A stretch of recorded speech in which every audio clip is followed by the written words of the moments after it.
Enrique Dussel. Filosofías del Sur. Descolonización y transmodernidad. Prólogo. Esta obra contiene trabajos publicados entre los tomos 2 y 3 de la Política de la Liberación 1 que, encontrándose muy dispersos, no pueden leerse como un conjunto de temas que van madurando en el transcurso de los debates. Algunos de ellos fueron dictados en la Cátedra Albertus Magnus de la Universidad de Colonia, en Alemania. Emoticono cara triste 2. Otros son participaciones en diversos eventos filosóficos o encargos para diferentes revistas. El reunirlos permite tener una idea de los temas que vienen fermentando en los diálogos, disputas en escenarios latinoamericanos, norteamericanos, europeos, africanos o asiáticos. Los interlocutores son muy variados, pero la temática ronda cuestiones semejantes que se profundizan lentamente. Estos trabajos son entonces fruto de confrontaciones orales con pensadores, más que meras reacciones de escritorio a obras escritas y ya sedimentadas. Son entonces producto de un pensamiento crítico sin antecedentes y surgen desde la novedad misma de la historia actual de muchos pueblos. El pensar parte de la realidad concreta y abre camino hacia lo inesperado, no pensado todavía, nuevo. Así, el primer trabajo, Una nueva edad mundial en la historia de la filosofía, fue presentado como ponencia en una sesión plenaria sobre historia de la filosofía en el 22 Congreso Mundial de Filosofía en Seúl, durante el 2008. Ante un público consistente en centenares de colegas filósofos, en su mayoría asiáticos, despertó mucho interés y fue aplaudido de pie durante un buen tiempo. El segundo texto, La filosofía de la liberación ante los estudios poscoloniales y subalternos y la posmodernidad, es una ponencia que. La cuarta contribución, Agenda para un diálogo interfilosófico Sur-Sur, presentada en el primer diálogo filosófico Sur-Sur organizado por la UNESCO en Rabat, en julio de 2012, sirvió de material para el debate entre colegas del África Bantú, el mundo musulmán, India, China, el sudeste asiático y América Latina. Respecto a crítica de la ley y legitimidad crítica del consenso de las víctimas, Pablo de Tarso como filósofo político, se trata de una presentación realizada para la Escuela de Filosofía de la Universidad Metodista de Sao Paulo en 2008. La sexta contribución, de la fraternidad a la solidaridad. Más allá de Nietzsche, Smith y Derrida, leída en un simposio conmemorativo por el centenario del nacimiento de Immanuel Levinas en la Universidad Hebrea de Jerusalén, en 2006, dividió a la audiencia en dos partes: los que consideran a los palestinos como el otro levinasiano y los que interpretaron la hipótesis que presenté como una crítica a un cierto sionismo, que no es el judaísmo profético. Reflexiones sobre hacia la crítica de la violencia de Walter Benjamin es una clase de un curso semestral acerca de Benjamin dictado en la Universidad Nacional Autónoma de México, UNAM, en 2011. El octavo artículo, 5 tesis sobre el populismo, se expuso en ocasión de un seminario en Bogotá en 2007, en el contexto de los trabajos de la Comisión de Filosofía Política del Consejo Latinoamericano de Ciencias Sociales, CLACSO. El noveno fue presentado en 2012 en un seminario impartido en la UNAM como homenaje al filósofo español mexicano Adolfo Sánchez Vázquez, mientras que la 10ª colaboración, La nueva edad del mundo. La transmodernidad, fue dictada en un seminario realizado en Alemania y convocado por Raúl Fornet Betancourt. El 11º artículo, Modernidad y etos barroco. Un diálogo con Bolívar Echeverría, es igualmente una colaboración desarrollada en un seminario sobre el pensamiento del filósofo ecuatoriano-mexicano Bolívar Echeverría, en 2012. En el apéndice, La crítica de la teología como crítica de la política, como sugería Karl Marx en 1844, es un artículo publicado en 2012 en un número temático sobre esta cuestión de la revista internacional Concilium, Nimega. Economía y rito es otro artículo aparecido en dicha revista, pero en 2011. El último, razones para aceptar la responsabilidad de ser rector interino de la UACM, Universidad Autónoma de la Ciudad de México. Es un discurso leído el 14 de marzo de 2013 en la Ciudad de México durante el acto público en el que asumí el rectorado. Pienso que este conjunto de colaboraciones puede presentar el tema de la descolonización de la filosofía y de la epistemología en general, lo cual puede ser útil a todos los lectores que no están al corriente de esta escuela actual de pensamiento crítico. Enrique Dussel, profesor emérito de la Universidad Autónoma Metropolitana y miembro del Sistema Nacional de Investigadores en México. Primera parte: la filosofía de la liberación ante otros pensamientos críticos contemporáneos. Capítulo primero. Una nueva edad mundial en la historia de la filosofía. Intentaremos pensar un tema que creo deberá ocupar buena parte del siglo XXI, la aceptación, por parte de cada una de las tradiciones filosóficas regionales, europea, norteamericana, china, hindú, árabe, africana, latinoamericana, etc., del sentido de las temáticas, del valor y la historia de las demás tradiciones. Sería la primera vez en la historia de la filosofía que las diversas tradiciones se dispongan para un auténtico y simétrico diálogo, gracias al cual aprenderían muchos aspectos desconocidos o más desarrollados en otras tradiciones. Además, esta sería la clave para la comprensión del contenido de las otras culturas hoy presentes en la vida cotidiana de toda la humanidad, por los gigantescos medios de comunicación que permiten en el instante recibir noticias de otras culturas de las que no se tiene un mínimo conocimiento. Será este un proceso de mutuo enriquecimiento filosófico que exige situarse éticamente, reconociendo a todas las comunidades filosóficas de otras tradiciones con iguales derechos de argumentación, superando así un moderno eurocentrismo hoy imperante que lleva a la infecundidad y frecuentemente a la destrucción de notables descubrimientos de otras tradiciones. 1. Los núcleos problemáticos universales. Llamaremos núcleos problemáticos universales al conjunto de preguntas fundamentales, es decir, ontológicas, que el Homo sapiens debió hacerse llegado a su madurez específica. Dado su desarrollo cerebral, con capacidad de conciencia, autoconciencia, desarrollo lingüístico, ético, de responsabilidad sobre sus actos, y social, el ser humano enfrentó la totalidad de lo real para poder manejarla, a fin de reproducir y desarrollar la vida humana comunitaria. Son núcleos problemáticos racionales o preguntas, entre muchas otras, de los porqués universales que no pueden faltar en ninguna cultura o tradición. Son núcleos problemáticos racionales o preguntas, entre muchas otras, de los porqués universales que no pueden faltar en ninguna cultura o tradición. El contenido y el modo de responder a estos núcleos desatan, lanzan, disparan desarrollos muy diversos de narrativas racionales.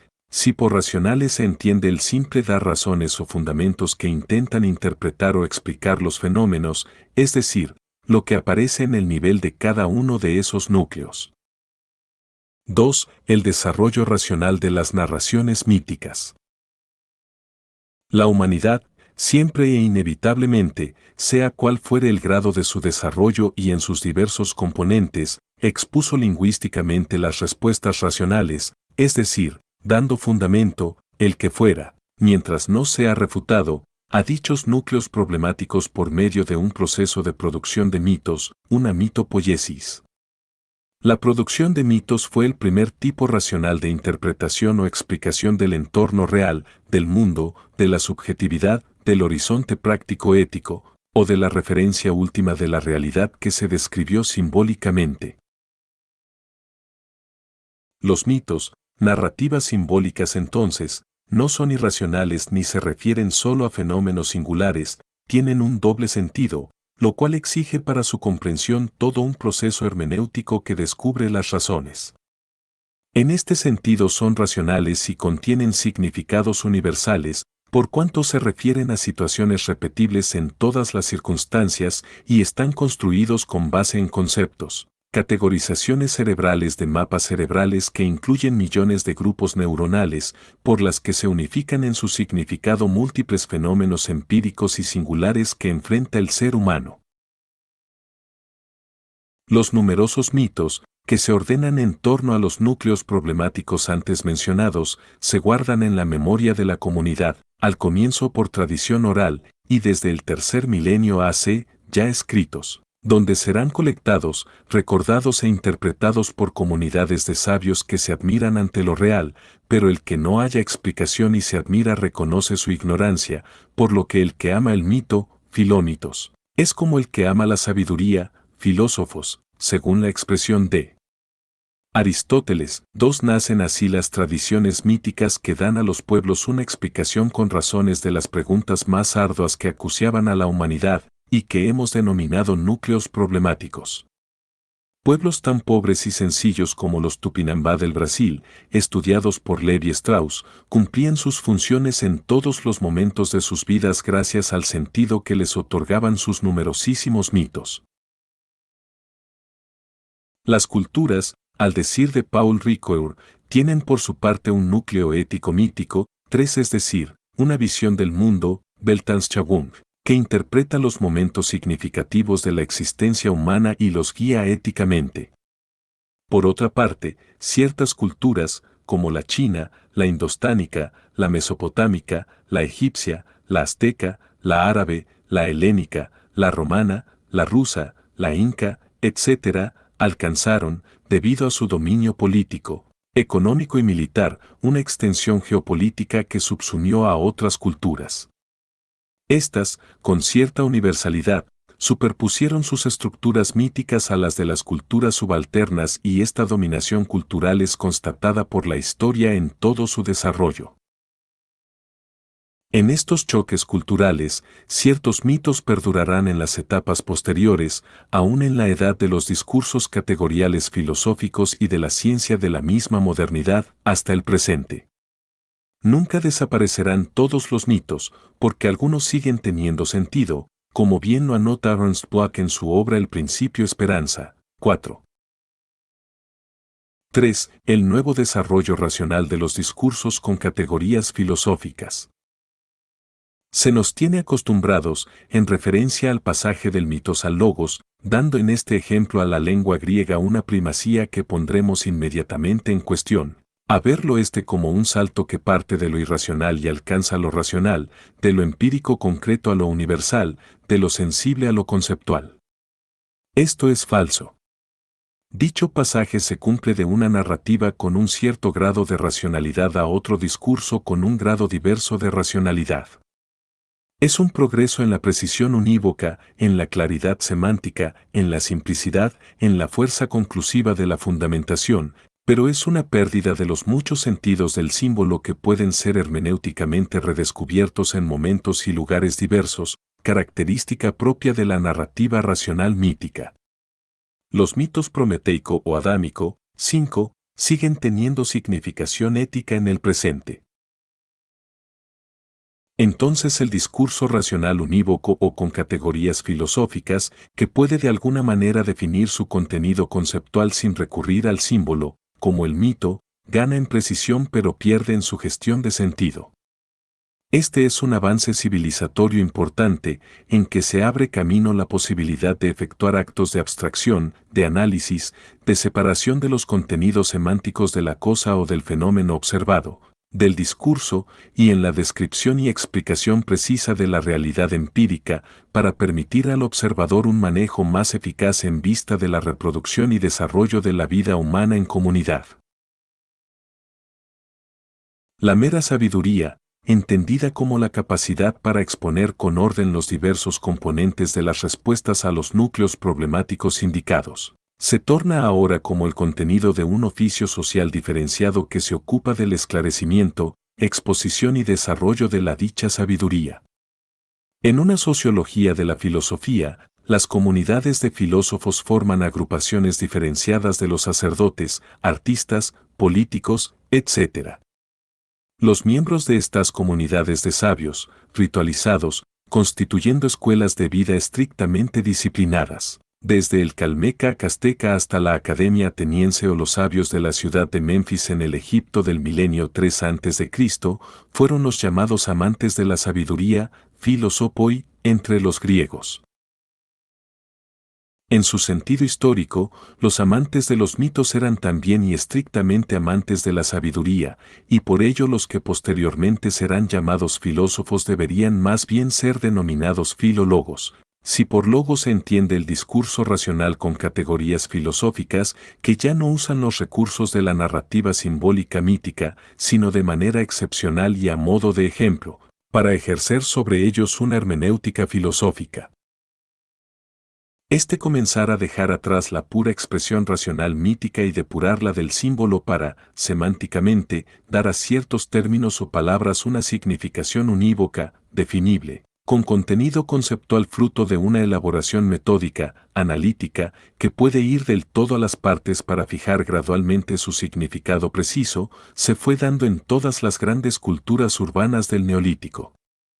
Las narrativas con categorías filosóficas se fueron dando entonces en India, posterior a los Upanishad, en China, desde el libro de las mutaciones o I Ching, en Persia, Mesopotamia, en Egipto, con textos como el denominado Filosofía de Memphis, en el Mediterráneo oriental entre fenicios y griegos, en Mesoamérica, en los Andes entre los aymaras y quechuas que se organizaron en el Imperio Inca, etc.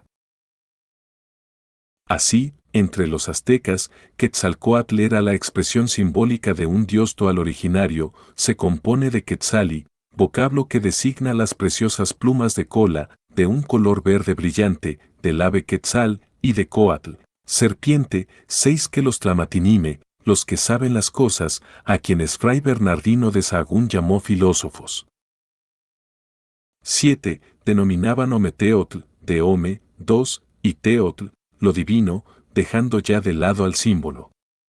Esta última denominación indicaba el origen dual del universo, no ya el origen unitario del Toen, el uno de Platón o Plotino, por ejemplo.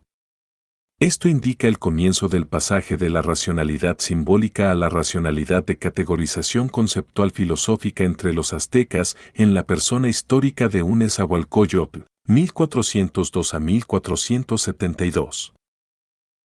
Algunos, como Raúl Fornet Betancourt 8 en América Latina, conceden, sin demasiada descripción de lo que es filosofía, el haberse practicado la filosofía en territorio amerindio antes de la invasión europea de 1492 o en África en tiempos remotos.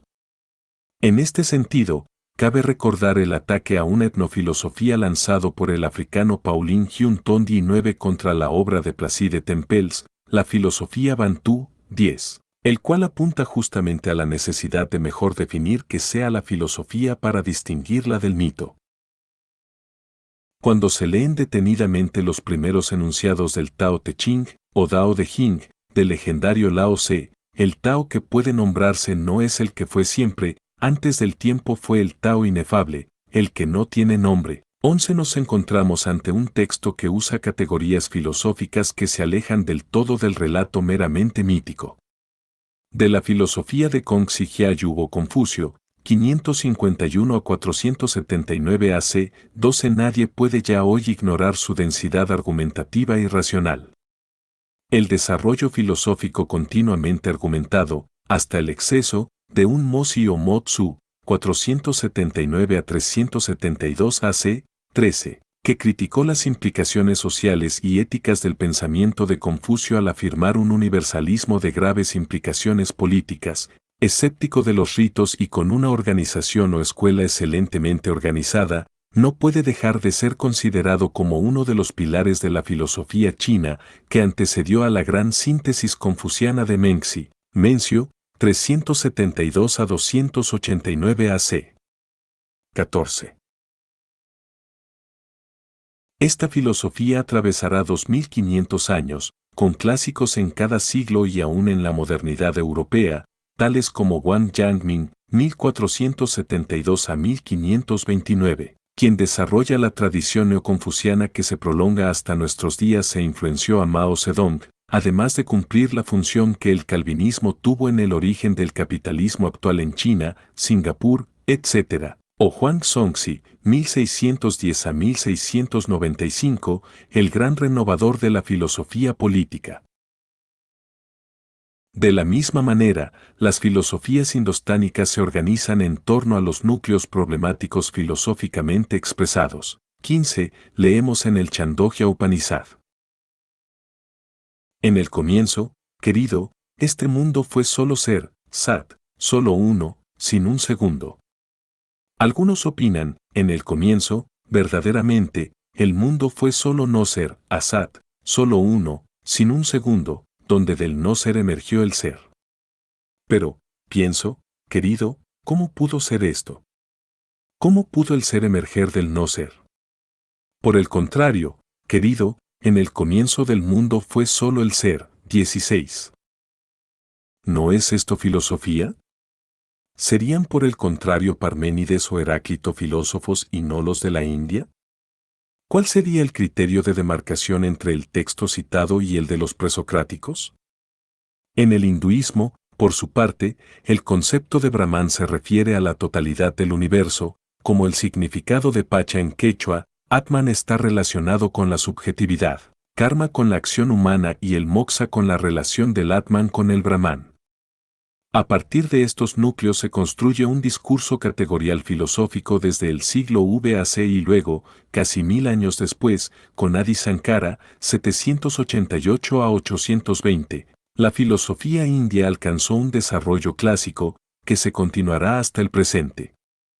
En tanto que la filosofía budista, a partir de Siddhartha Gautama, 563 a 483 AC, rechaza los conceptos de Brahman y Atman, ya que la totalidad del universo es un eterno devenir interconectado, Patitya Samutpada, negando más claramente aún las tradiciones míticas, como la de los Vedas, y construyendo una narración estrictamente racional, que no está, como en todas las filosofías, exenta de momentos míticos, tales como la ensomatosis o sucesivas reincorporaciones del alma.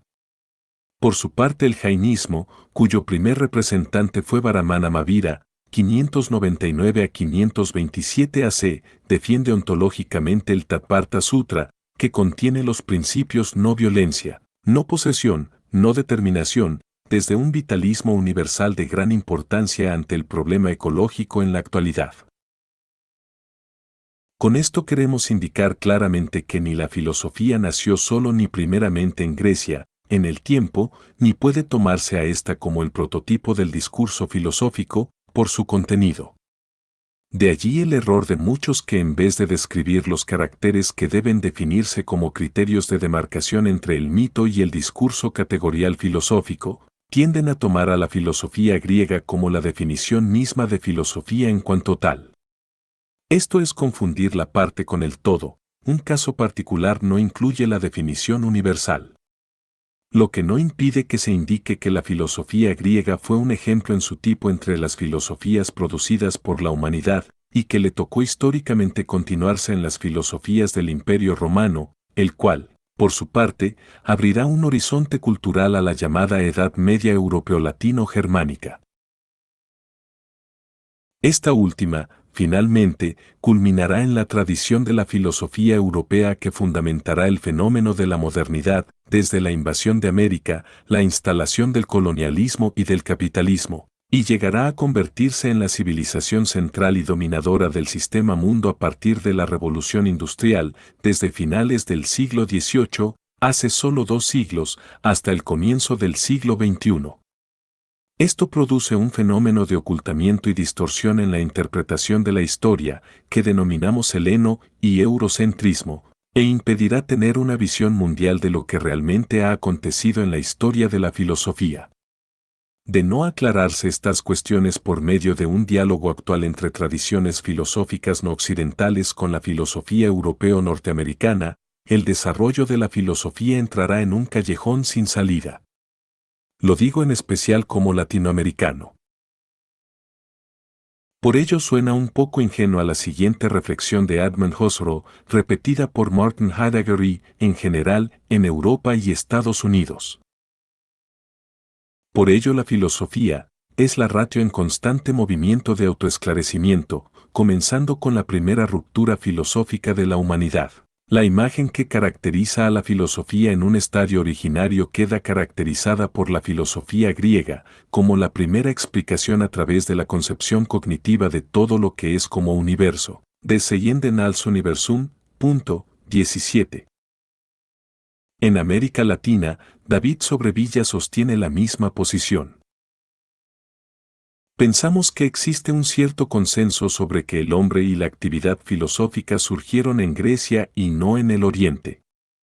En este sentido, Hegel y Heidegger parecen tener razón contra un pensador como Jaspers, quien postula la existencia de tres grandes tradiciones filosóficas, la de China, la India y la de Grecia. 18. Las filosofías del Oriente serían filosofía en sentido amplio y la de Grecia en sentido estricto. Se confunde el origen de la filosofía europea, que puede en parte originarse en Grecia, con el origen de la filosofía mundial, que tiene diversos orígenes, tantos como tradiciones fundamentales existen. Además, se piensa que el proceso fue linealmente siguiendo la secuencia filosofía griega, medieval latina y moderna europea, pero el periplo histórico real fue muy diferente. El pensamiento griego fue cultivado posteriormente por el Imperio bizantino, principalmente. La filosofía árabe fue la heredera de la bizantina, en especial en su tradición aristotélica. Esto exigió la creación de una lengua filosófica árabe en sentido estricto. 19. El aristotelismo latino en París, por ejemplo, tiene su origen en los textos griegos y los comentaristas árabes traducidos, por especialistas árabes, en Toledo, los cuales fueron utilizados, los griegos, y creados. Los comentarios, por la filosofía occidental árabe, del Califato de Córdoba en España, que continuaba la tradición oriental procedente de El Cairo, Bagdad o Samarcanda, y que entregó el legado griego profundamente reconstruido desde una tradición semita, como la árabe, a los europeos latinogermánicos. Inrust, Averroes, es el que origina del renacimiento filosófico europeo del siglo XIII. Hay entonces filosofías en las grandes culturas de la humanidad con diferentes estilos y desarrollos, pero todas producen, en algunas de manera muy inicial, en otras con alta precisión, una estructura categorial conceptual que debe llamarse filosófica. El discurso filosófico no destruye el mito, aunque sí niega a aquellos que pierden capacidad de resistir al argumento empírico de dicho discurso. Por ejemplo, los mitos de Tlacaelel entre los aztecas que justificaban los sacrificios humanos, para los que había buenas razones. 20, se derrumbaron completamente una vez que se demostró su imposibilidad y además, su inoperancia. Por otra parte, hay elementos míticos que contaminan también los discursos aún de los grandes filósofos. Por ejemplo, Immanuel Kant argumenta en la dialéctica trascendental de su crítica de la razón práctica en favor de la inmortalidad del alma para solucionar la cuestión del bien supremo, ya que recibiría después de la muerte la felicidad merecida en esta vida terrenal. Pero una tal alma, y mucho más su inmortalidad, nos muestra la permanencia de elementos míticos indostánicos del pensamiento griego que contaminó todo el mundo romano, medieval cristiano y moderno europeo. Las pretendidas demostraciones filosóficas son en estos casos tautológicas y no demostrativas racionalmente a partir de datos empíricos. Habría así presencia no advertida, e indebida, de elementos míticos en las mejores filosofías. Se las puede también llamar ideologías no intencionales. Por el contrario, el mito adámico de la tradición semita hebrea, que muestra a la libertad humana como el origen del mal, y no a alguna divinidad como en el mito mesopotámico de Gilgamesh, es una narrativa mítica que puede interpretarse nuevamente con sentido en el presente y que resiste la racionalidad de la edad del Logos. 21. Lo mismo la narrativa épica de los esclavos que se liberan de Egipto con un tal Moisés, recuperada por Ernst Bloch en su obra ya citada. 4. Hegemonía con pretensión de universalidad de la filosofía moderna europea. Desde 1492 Europa conquista el Atlántico, centro geopolítico que reemplaza al Mediterráneo, al Mar Árabe, el Océano Índico y al Mar de la China, el Pacífico, organizando un mundo colonial del siglo XV al XVIII y casi exclusivamente americano. Al mismo tiempo desarrolló una civilización capitalista que permitió a la filosofía latino-medieval posicionarse como la filosofía moderna europea. Pienso que dicho origen se sitúa desde 1514 por la presencia crítico-filosófica de Bartolomé de las Casas en el Caribe, mucho antes del discours de la méthode de Descartes en Ámsterdam de 1637, la que siendo una filosofía regional, singular, podrá ostentar la pretensión de ser la filosofía sin más. Dicha dominación, podríamos decir hegemonía, porque contó con el consenso de las comunidades filosóficas periféricas o coloniales dominadas, permite a la filosofía moderna europea un desarrollo único y realmente innovador como a ninguna otra en el mundo en ese momento. La explicación de este desarrollo y de su pretensión de universalidad es lo que queremos analizar. La expansión colonial moderna, por la apertura de Portugal al Atlántico, en el África y después en el Océano Índico, que superó entonces el muro del Imperio Otomano y la de España hacia el Caribe y América, sitió al mundo islámico y paralizó su desarrollo civilizatorio y filosófico por lo tanto, desde finales del siglo XV. La clásica filosofía árabe no pudo sobreponerse a la crisis del califato de Bagdad y decayó definitivamente. Asimismo, la presencia del imperio mogol destruyó igualmente la posibilidad de un nuevo desarrollo de las filosofías budista y Vedanta en el siglo XVI. Por su parte, desde finales del siglo XVIII, China comienza a sentir el peso de no haber podido realizar la revolución industrial como la haría Gran Bretaña, 22. E igualmente deja de producir nueva filosofía hegemónica desde finales del siglo XVIII. En América Latina, el proceso de la conquista española destruyó todos los recursos teóricos de las grandes culturas amerindias y, posteriormente, las colonias españolas y lusitanas tampoco pudieron superar los logros de la escolástica renacentista del siglo XVI, no alcanzando gran creatividad por medio de la escolástica barroca. Es decir, la centralidad dominadora de Europa del Norte como potencia militar, política y cultural pudo desarrollar su filosofía desde finales de la Edad Media, en el siglo XV de un Nicolás de Cusa y del Renacimiento italiano, debido también a la presencia de los bizantinos expulsados por los otomanos de Constantinopla en 1453, y dio posibilidad al desarrollo de su propia filosofía que, ante la desaparición o crisis de las otras grandes filosofías regionales, podrá elevar su particularidad filosófica con pretensión de universalidad.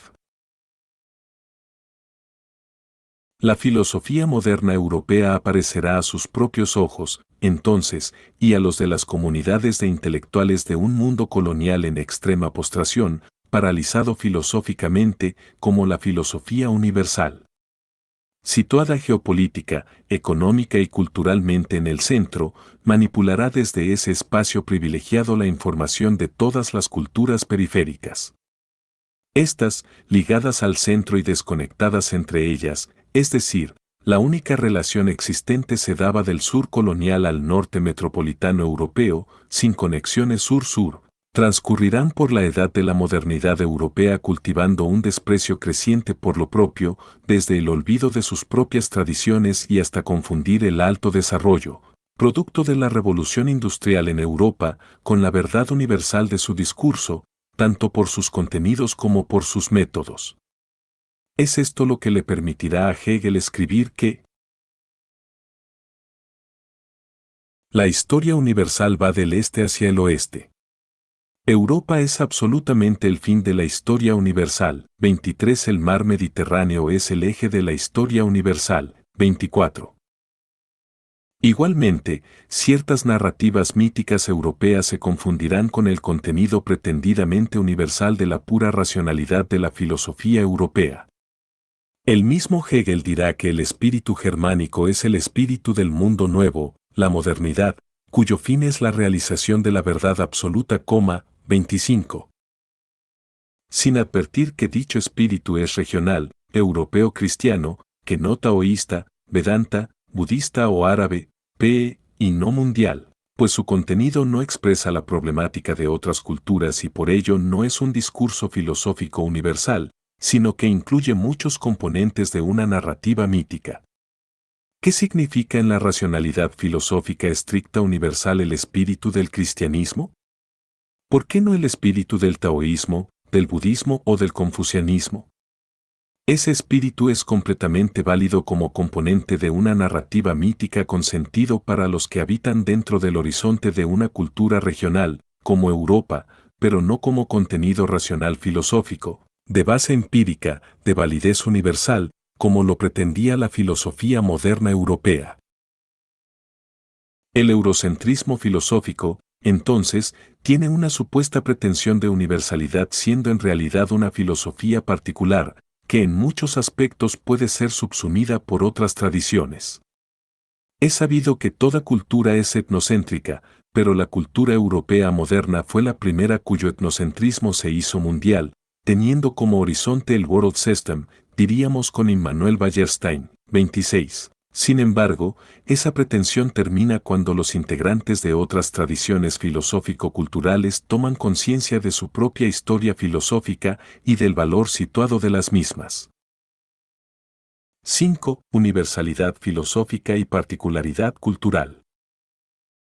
Todo lo dicho no niega que existe un nivel en el que el discurso filosófico toma en cuenta los núcleos problemáticos fundamentales y puede abordar respuestas con validez universal, es decir, como un aporte a ser discutido por otras culturas, ya que se trataría de un problema humano y en cuanto tal, universal.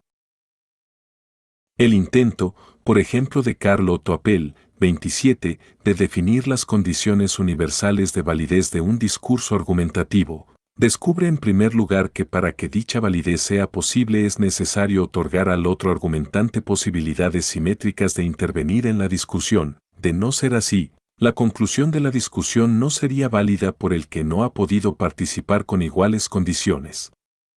Se trata de un principio ético epistemológico formal, sin contenido material valorativo particular de ninguna cultura, que puede ser aceptado como un logro a ser problematizado por las otras culturas. De la misma manera, las condiciones histórico-materiales, referentes a la afirmación y crecimiento de la vida humana, que son universalmente necesarias para la existencia humana y por lo tanto económicas, por ejemplo, ya que somos sujetos corporales vivientes como propuso Karl Marx, parecen ser también universalmente válidas para todas las culturas. La universalidad formal abstracta de ciertos enunciados o principios que pueden ser manejados de manera diferente en el nivel material de cada cultura, no niega que puedan ser puentes que permitan la discusión entre distintas tradiciones filosóficas. Esa metafilosofía es un producto de toda la humanidad, aunque se dé en una cultura y época determinadas y dentro de una tradición que momentáneamente ha podido hacer más desarrollos que otras, pero de los cuales todas las demás tradiciones pueden aprender a partir de sus propios supuestos históricos. Por ejemplo, en el siglo XDC. En Bagdad, la matemática tuvo avances significativos, lo que de inmediato se volcó en el desarrollo de la filosofía aristotélico-árabe como un logro que será útil a otras tradiciones. Así, bajo este contexto, es imposible estructurar una filosofía absolutamente postconvencional, sin ninguna relación con una cultura concreta, y todas las filosofías, situadas inevitablemente en alguna cultura, pueden sin embargo dialogar con las otras a través de los núcleos problemáticos comunes y de las respuestas de los discursos categoriales filosóficos en cuanto humanos y por ello, universales. 6. La nueva edad del diálogo entre tradiciones filosóficas. Se ha insistido demasiado en la función universal que ha asumido la filosofía moderna europea, con lo que se han ocultado otros grandes descubrimientos de otras tradiciones filosóficas. Sin embargo, el inicio del siglo XXI se ofrece como la oportunidad de inaugurar un diálogo interfilosófico. En primer lugar, debemos comenzar el diálogo del norte con el sur, ya que esta distinción por latitudes nos recuerda la presencia, actual todavía, del fenómeno del colonialismo cultural, económico y político. Luego de 5 siglos, las comunidades filosóficas de los países poscoloniales, con sus problemas y respuestas filosóficas, aún no son aceptadas por las comunidades hegemónicas metropolitanas. En segundo lugar, es necesario comenzar seria y permanentemente un diálogo del sur con el sur para definir la agenda de los problemas filosóficos más urgentes en África, Asia, América Latina o Europa Oriental. Las reglas de un tal diálogo deben formularse pacientemente. Como trabajo pedagógico propedéutico es necesario comenzar a educar a las futuras generaciones para fomentar el respeto a las otras tradiciones filosóficas, lo que conlleva un mayor conocimiento de esas filosofías. Por ejemplo, en el primer semestre de Historia de la Filosofía en las carreras universitarias, se debería iniciar con el estudio de los primeros grandes filósofos de la humanidad, donde sería expuesta la obra de las mujeres y los hombres que produjeron las categorías germinales filosóficas en Egipto, Mesopotamia, incluyendo los profetas de Israel, Grecia, India, China y Mesoamérica hasta llegar a las culturas sudamericanas. En un segundo semestre se estudiarían las grandes ontologías, como la taoísta, la confucionista, hinduista, jainista, budista y griega, con filósofos tales como Platón, Aristóteles, hasta Plotino y así sucesivamente. Una nueva generación pensaría filosóficamente desde un horizonte mundial. Lo mismo debería acontecer en los cursos de ética, política, ontología, antropología y hasta en los de lógica. ¿No se debería igualmente tener nociones de la lógica budista, por ejemplo? Por otra parte, los filósofos deberían preguntarse si en otras tradiciones filosóficas, no solo europeas o norteamericanas, han sido tratadas cuestiones ignoradas por la propia tradición, aunque hayan sido expuestas con estilos diferentes o enfoques distintos, y donde puedan descubrirse nuevos desarrollos dadas las condiciones particulares del entorno geopolítico de esas filosofías. No solo debe haber diálogo entre Oriente, un concepto ambiguo desde la descalificación de Edward Said, y Occidente, que es igualmente confuso, 28, porque en ese caso África, América Latina y otras regiones quedarían excluidas. Es entonces necesaria una reformulación de lo que se considera como historia de la filosofía, a fin de iniciar la preparación del diálogo. Un ejemplo de esta apertura es la obra pionera de Randall Collins, The Sociology of Philosophies. A Global Theory of Intellectual Change, pues pedagógicamente desde el campo de la sociología, útil en este caso a la filosofía, al comparar en la geografía, espacio y a través de los siglos, tiempo, las grandes filosofías, chinas, indostánicas, árabes, europeas, norteamericanas, africanas, clasificadas en generaciones. Se descubren aspectos sumamente ricos aunque sin dedicar una línea a los 500 años de filosofía latinoamericana. 7. Diálogo interfilosófico mundial hacia un pluriverso transmoderno. Después de larga crisis, por el impacto de la cultura y la filosofía europeas modernas, las filosofías de otras regiones, sepultadas por el huracán de la modernidad, recuperaron el sentido de su propia historia. Tomemos como ejemplo a un filósofo árabe de una prestigiosa ciudad universitaria sumamente famosa desde hace más de 1000 años.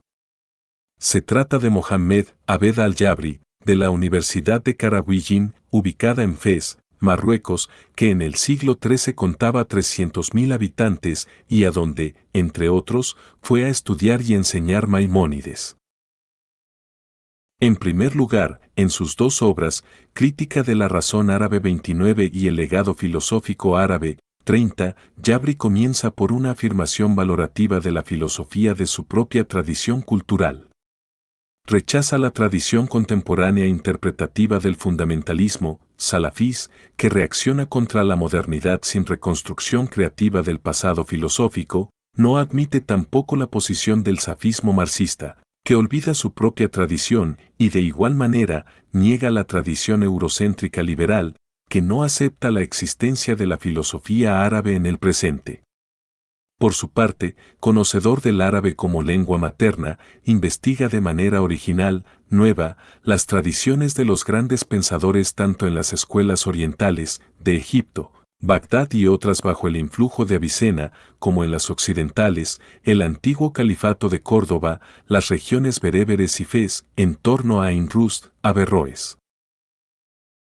Después, en un segundo momento, efectúa la crítica de la propia tradición contando con los recursos mismos de la filosofía árabe, pero igualmente inspirándose en algunos logros de la hermenéutica moderna, que estudió en París. Esto le permite descubrir nuevos elementos históricos de su propia tradición, por ejemplo, que la tradición oriental árabe debió oponerse principalmente al pensamiento gnóstico persa. De esta manera, los mutasilíes crearon la primera filosofía árabe antipersa, subsumiendo igualmente la filosofía greco-bizantina para justificar, al mismo tiempo, la legitimidad del Estado califal. Posteriormente, Al-Farabi e Insina, Avicena, asumiendo categorías neoplatónicas, producirán una tradición filosófica mística de iluminación, mientras que la filosofía andaluz magrebí occidental, inspirada en las ciencias empíricas y el pensamiento estrictamente aristotélico, con la consigna, abandonar el argumento de autoridad y volver a las fuentes, como patrocinaba el fundador Almohade Ibn Tumard, producirá la gran filosofía árabe con Ibn Rushd, una verdadera ilustración, Aufklärung filosófica que se impondrá como el origen de la filosofía latino-germánica, que es fundamento de la moderna europea. Ibn Rushd define perfectamente el diálogo interfilosófico. Es indudable que debemos servirnos, como ayuda para nuestro estudio racional, de las investigaciones realizadas por todos los que nos han precedido, los griegos, los cristianos. Siendo esto así, y como que realmente los filósofos antiguos estudiaron ya con el mayor esmero las reglas del razonamiento, la lógica, el método, convendrá que nosotros pongamos manos a la obra en estudiar los libros de dichos filósofos antiguos, para que, si todo lo que en ellos dicen lo encontramos razonable, lo aceptemos, y si algo hubiere irrazonable, nos sirva de precaución y advertencia. 31. En un tercer momento, el de la nueva creación a partir de la tradición propia, alimentada por el diálogo con otras culturas, no debe dejarse deslumbrar por el aparente esplendor de una filosofía moderna europea que ha planteado sus problemas, que no son los propios del mundo árabe. ¿Cómo puede la filosofía árabe asimilar la experiencia del liberalismo antes o sin que el mundo árabe pase por la etapa del liberalismo? 32. Pero queda en cuarto lugar un último tema. El diálogo que puede enriquecer a cada tradición filosófica deberían realizarlo los filósofos críticos y creadores de cada tradición, y no los que simplemente repiten las tesis filosóficas ya consensuadas. Para ser críticos, los filósofos deben asumir la problemática ético-política que pueda explicar la pobreza, la dominación y la exclusión de buena parte de la población de sus respectivos países, en especial en el sur, en África, buena parte del Asia y América Latina. Un diálogo crítico-filosófico supone filósofos críticos en el sentido de la teoría crítica que nosotros en América Latina llamamos filosofía de la liberación. La modernidad europea impactó a las restantes culturas, excepto China, Japón y pocos países más, con el colonialismo. Explotó sus recursos, extrajo información de sus culturas y desechó aquello que no le era subsumible. Cuando hablamos de transmodernidad queremos referirnos a un proyecto mundial que intenta ir más allá de la modernidad europea y norteamericana, razón por la cual no puede inscribirse en el posmodernismo, porque este es una crítica parcial todavía europeo-norteamericana a la modernidad. Se trata en cambio de una tarea, en nuestro caso filosófica, que tiene como punto de partida afirmar lo declarado por la modernidad como la exterioridad desechada, no valorizada, lo inútil de las culturas, entre las que se encuentran las filosofías periféricas o coloniales, y luego desarrollar las potencialidades, las posibilidades de esas culturas y filosofías ignoradas, acciones llevadas a cabo desde sus propios recursos, en diálogo constructivo con la modernidad europeo-norteamericana. De esta manera, la filosofía árabe, en el ejemplo expuesto, puede incorporar la hermenéutica de la filosofía europea, desarrollarla y aplicarla a fin de efectuar nuevas interpretaciones del Corán, las cuales permitirían producir nuevas filosofías en el campo de la política o el feminismo árabes, dos ejemplos posibles necesarios. Todo esto sería fruto de la propia tradición filosófica árabe, puesta al día por el diálogo interfilosófico no solo con Europa, sino igualmente con América Latina, India, China o la filosofía africana, en vista de una filosofía mundial futura pluriversa y por ello transmoderna, lo que supondría, igualmente, ser transcapitalista en el campo económico. Por mucho tiempo, quizás siglos, las diversas tradiciones filosóficas seguirán su propio camino, sin embargo, en el horizonte se abre un proyecto mundial analógico de un pluriverso transmoderno, que no es simplemente universal ni posmoderno. Ahora otras filosofías son posibles porque otro mundo es posible, como lo proclama el Ejército Zapatista de Liberación Nacional de Chiapas, en México.